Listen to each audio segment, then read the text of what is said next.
So I'd like to thank the leader and Fred and the AAUW and the League of Women Voters for putting this on.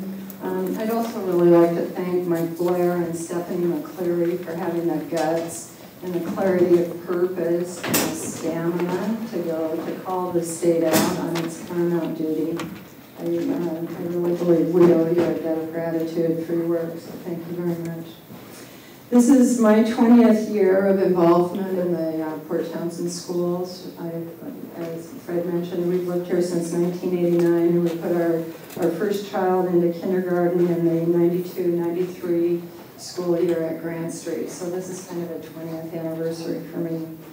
Our twins graduated in 2010, and that same year I was elected to the school board.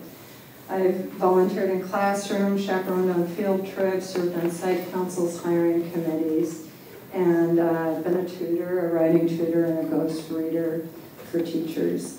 I've loved raising our kids here. I have an abiding love for our community and for its children, and a bedrock belief that our schools are central to the quality of life in the community.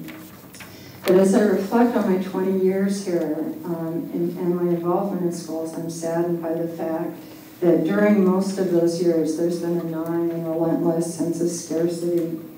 I think that budgets every year since I've been involved have been an exercise in shaving, and Mike knows all of this, and you know it too.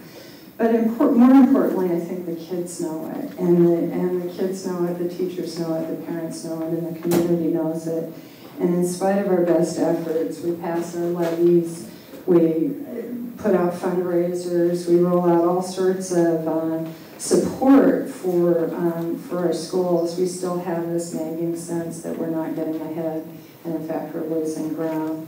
So we look at this pervasive sense of kind of loss of morale in our class sizes with our technology, our facilities, our special services, the breakfast to lunch programs, enrichment, athletic, academic opportunities. And we feel like not only are we not keeping up with the demands, we're really not realizing our dreams. To compensate for these diminishing resources, there are out-of-pocket fees that we pass on to parents, guardians, grandparents, and sometimes teachers. At the elementary school, we have school supplies costs between $30 and $50 per student at the beginning of the year. In one multi-age classroom, a $35 supply fee is charged, and an ongoing enrichment fee is levied per quarter.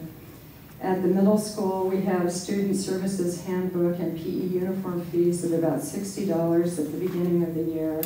A single sport costs $40 to participate in, and a yearbook is $25 to $35. At the high school, supply costs $50 and more. Graphing calculators are $100 plus.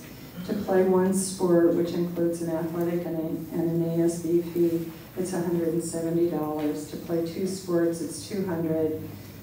3 sports, and those are endangered species. But there are students who play 3 sports, and that's $210 a year. Activity fees for cheerleading, knowledge bowl, mock trial, and spring fall plays are $25. Fees for elective vocational materials, instrument rentals run $20 to $50 per year. And then there are workbook fees that crop up $10 to $20 a shot for foreign language classes and environmental studies, etc. AP tests are additional. So from a school board standpoint, these costs that we pass on to kids and families do not go unnoticed. They're excruciating. It's excruciating to increase fees on families. And my comments as a parent who's had children in the system and as a school board member is really directed to Representative Wege. While we don't expect the cavalry to come to our rescue, we do expect our legislature to stand up. We expect our legislators to come forward. We are very interested in what the future holds, what an amply funded education might look like.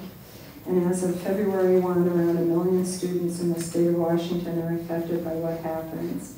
2,500 of those are in Jefferson County, and 1,232.7 of those are ours in Port Townsend. and they are paramount duty.